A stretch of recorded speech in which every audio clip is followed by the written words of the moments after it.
नई भर्तियों से रिलेटेड मामला। वैसे नई भर्तियों को एक बात बिल्कुल क्लियर है कि जब तक ये डिसीजन नहीं हो जाता कि क्लास 3 के जो नए रूल्स क्या होंगे सैलरी और पीरियड को लेकर, कॉन्ट्रैक्ट के पीरियड को लेकर, तब तक ये डिसीजन नहीं हो पाएगा कि नई भर्ती कब से शुरू करनी है। और इसीलिए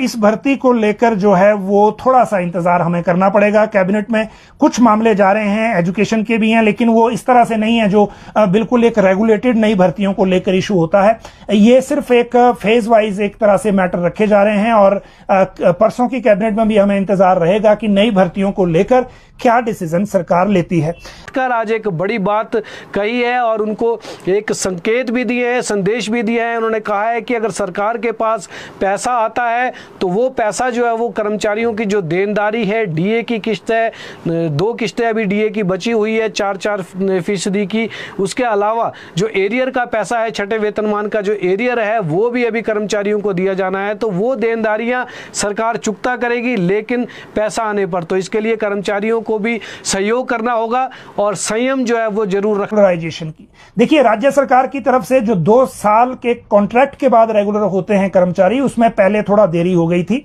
और 1 मई को यह ऑर्डर किया गया था पर्सनल की तरफ से कि राज्य जो कर्मचारी हैं, विभाग हैं, वो अपने कर्मचारियों को जिनका 2 साल का कार्यकाल हो गया उनको रेगुलर कर सकते हैं।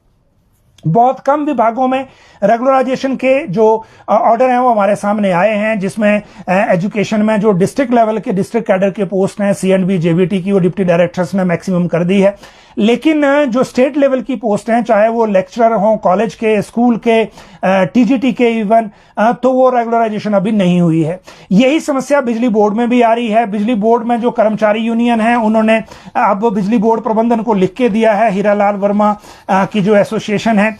Himachal Pradesh state electricity board employ union, और इन्होंने ये कहा है कि राज्य सरकार ने फैसला कर लिया है, 2 साल जिनके पूरे हो गए हैं उनको अभी तक रेगुलर नहीं किया गया। कर्मचारियों को इससे नुकसान हो रहा है और नुकसान इसलिए भी है वैसे भी क्योंकि जो इनको फायदा मिलता है इन टर्म्स ऑफ सीनियरिटी और इन टर्म्स ऑफ सैलरी या फाइनेंसेस जो भी हैं, वो फायदा मिलता है